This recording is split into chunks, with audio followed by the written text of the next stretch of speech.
China is full of crazy rich people. There are over 800 billionaires and more than 1 million millionaires. But China's crazy rich aren't too crazy about the movie Crazy Rich Asians. Hi, welcome to China Uncensored. I'm your host, Chris Chappell. After the critical and commercial success of Crazy Rich Asians, it came as a bit of a surprise when it flopped big time in China. Well, except for the fact that people had already predicted that it would probably not do well. In fact, Chinese moviegoers related more to Venom than Crazy Rich Asians. Crazy Rich Asians was translated in Chinese as an unexpected gold-digging romance. Now, I'm not saying she's a gold digger, because the movie really didn't make a lot of money.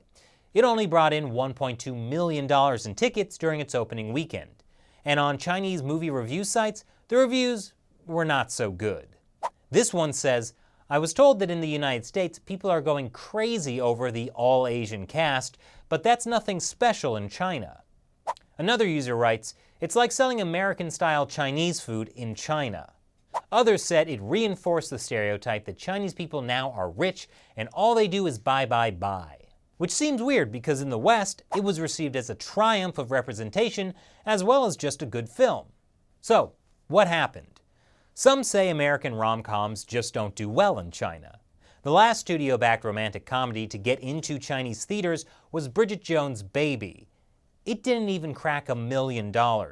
And like many babies in China, it simply disappeared. Others blame Chinese censors. There's always a big delay between a release in the West and the state-approved release in China, since communist censors have to give any movie a seal of approval before it's shown. In Crazy Rich Asians' case, that gap was 3.5 months. That long vetting period led many industry observers and some studio executives to conclude that local censors were uneasy with the film's ostentatious displays of wealth, as well as its correlation of Asian with crazy. So, not the racial triumph it was viewed as in the West. That could be because Chinese audiences still regard the movie as American and distinctly foreign. Of course, the lag in release could also have meant many people had already watched bootleg copies, but that didn't stop them from watching Venom in theaters. For years, Hollywood has been chasing Chinese money. They've been trying to produce movies that will be a success in the gigantic Chinese market. So many Hollywood movies gloss over anything bad in China. Take Transformers: Age of Extinction. One of the co-producers was Communist Party mouthpiece CCTV. So it's no wonder that in a movie where the Communist Party had a direct hand in it, when aliens attack Hong Kong, they know who to call for help. We gotta call the central government for help.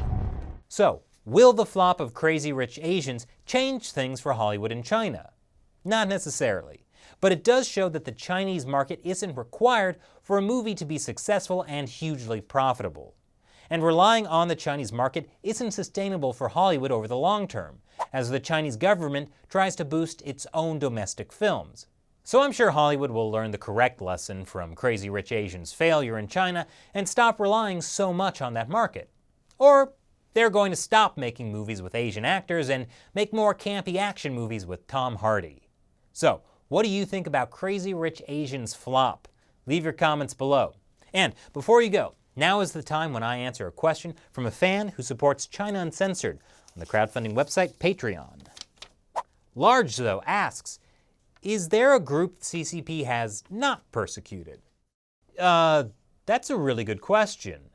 They've persecuted landlords, capitalists, intellectuals, artists, students, workers, Christians, Buddhists, Muslims, rightists, leftists, men, women, children, the elderly, and actually now that I think about it, members of the Chinese Communist Party as well.